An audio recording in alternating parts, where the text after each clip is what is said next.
My parents taught me that I could be anything I could dream. Wait, shit. Never mind. That was something I saw on TV.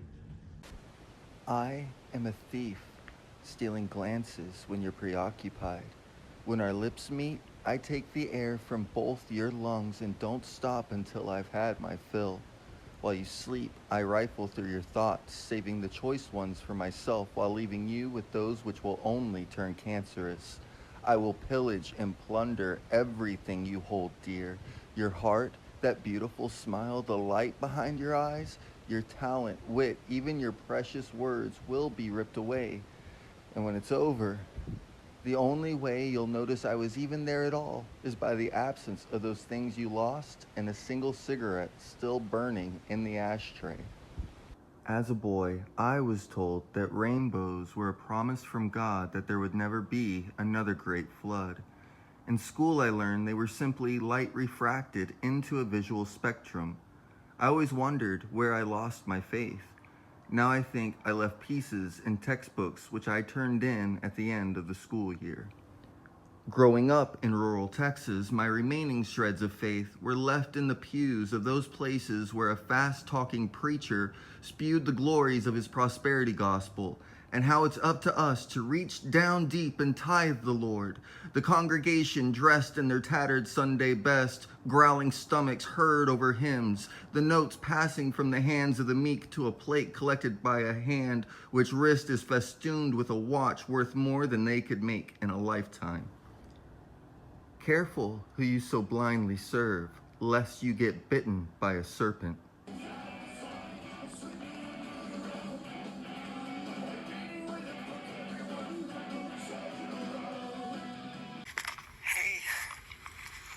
I know it's been a long time since we talked. A lot has happened since you last saw me, and there's so many things I need to tell you.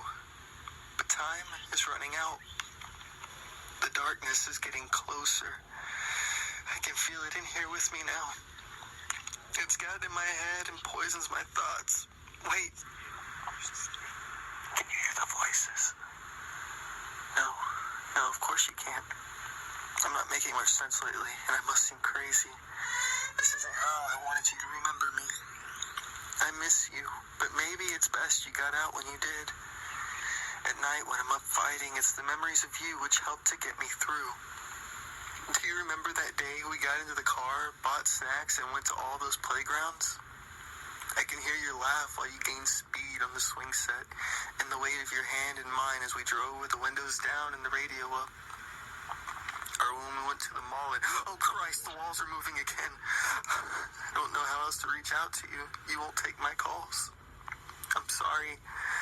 I miss you. I love you. Aphantasia. I do not think in pictures. A tree is 4 letters.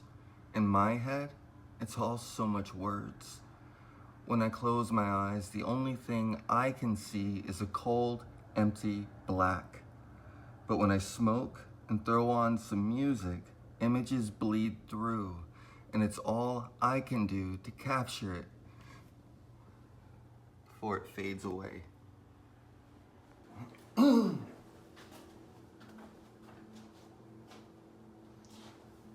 I am an American. Now what that means is I am simply a cog in this great machine which only takes, it never gives back. In fact, they send ungodly amounts to a land far away, which only ensures more of my brothers and sisters will die. And as these old bones scream out in protest to a maintenance crew who's out to lunch, I ask of you, all of you, when? When is enough enough? You're not hearing the voices of angels, are you? The casualness of his voice betraying the serrated nature of the question.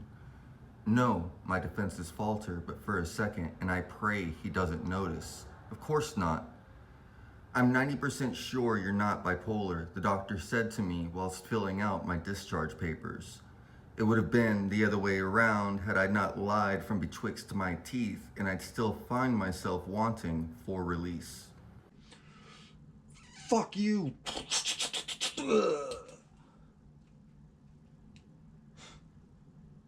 As children, we played war. our friends scattered around the yard in a grim tableau. Then, when it was over, we'd pack it in and run. Under the streetlights, our laughter carried away with the summer breeze. Our young minds unable to comprehend how the truth of battle is that not everyone comes home. I liked it better then.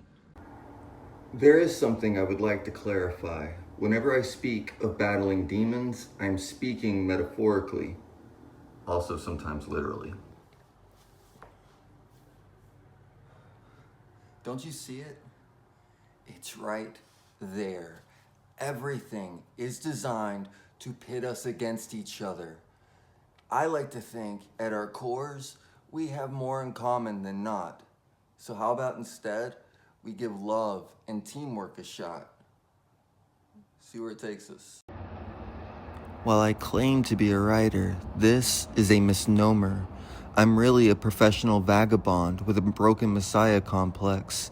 I fight demons with a literate sense. I have grandiose ambitions to change the world with a pen and a well-used spiral notebook.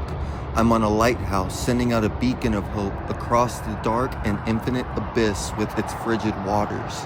If you find it and make your way across the jagged rocks without sinking, you'll be stronger than you ever dreamed.